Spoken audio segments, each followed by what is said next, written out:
Imagine standing on a dirt road in the French Alps. 500 elite soldiers have their muskets loaded and aimed at you. Their orders are clear. Kill the man walking toward them. That man is alone, without armor or a weapon. He stops and unbuttons his famous gray overcoat. He exposes his chest to the wall of cold steel. Then, he shouts a single sentence that paralyzes an entire army. This wasn't a massacre. It was the start of a miracle. In 20 days, an escaped prisoner would retake an entire empire. Without firing a single shot, Napoleon Bonaparte was back. You think you know his story, but you've never heard it like this. Behind the escape lies a game of psychological manipulation, a crumbling global economy, and a secret flaw in the human heart. Today, we go inside the mind of the world's greatest strategist. In 1814, the world thought they were finally done with Napoleon. After a decade of war, the little corporal was defeated.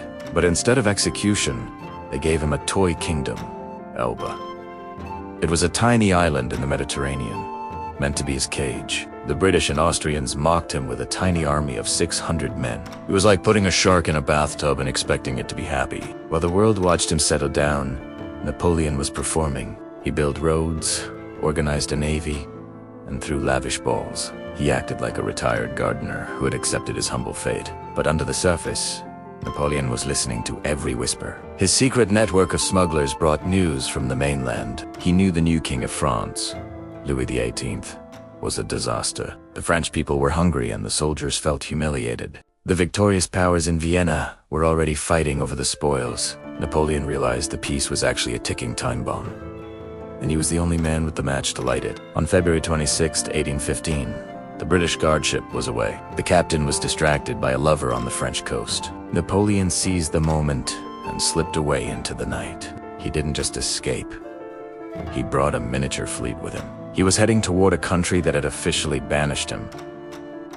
Instead of a major port, he landed on a deserted beach. He began a grueling trek through the snow-capped mountains. This became known as the legendary Route Napoleon. He avoided main roads to stay hidden from royalist spies. He moved with a speed that defied logic and exhausted his men. But news traveled fast, and the king's army was mobilizing. Near the town of Laffrey, the 5th Regiment blocked his path. These were veterans, but they were now sworn to the king. Their orders: bring him back in an iron cage, or dead. Napoleon's advisors begged him to prepare for a bloody battle. Instead, he ordered his own soldiers to lower their weapons. He stepped out alone, wearing his iconic gray coat and hat. Every soldier in Europe recognized that silhouette instantly. He walked calmly until he was within pistol range of the line. A heavy, terrifying silence fell over the mountain valley. The royalist commander screamed the final order: "Fire!" Not a single soldier moved. Their hands were visibly shaking. They were looking at the legend who led them across Russia. Napoleon looked him in the eye and spoke with authority. "Soldiers of the 5th, I am your emperor. Recognize me. If there is any among you who would kill his emperor, here I am." For a heartbeat, the fate of the world hung in the balance. Then, a single shout broke the silence. "Vive l'Empereur!" 500 soldiers broke ranks and ran toward him. They didn't come to arrest him.